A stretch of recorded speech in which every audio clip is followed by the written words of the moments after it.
તો અમદાવાદના જુહાપુરામાં police mega search operation હાથ ધરવામાં આવ્યું હતું। અલગ અલગ ટીમો બનાવી સર્ચ ઓપરેશન હાથ ધરાયું।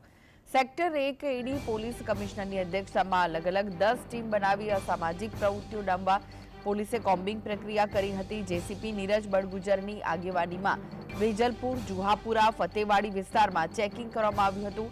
લિસ્ટેડ ગુનેગારો અને શંકાસ્પદ ગતિવિધિને લઈને મેગા સર્ચ ઓપરેશન હાથ ધર્યું, જેમાં JCP, 3 DCP, 3 ACP, 10 PI, 20 PSI, 350 થી વધુ પોલીસ કર્મીના સ્ટાફ સાથે પોલીસે ચેકિંગ હાથ ધર્યું હતું।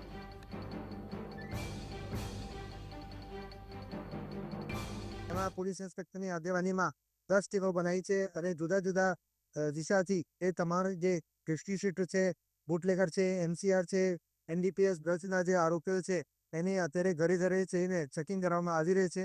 અત્યારે પોલીસ દ્વારા સઘન વાહન ચેકિંગ કરવામાં આવી રહી છે, જેમાં વાહનમાં કોઈ છરી, ચપ્પા કે દારૂ કે એવી કોઈ વસ્તુ હોય એના વિરુદ્ધમાં તાત્કાલિક ગુનો દાખલ કરવામાં આવશે।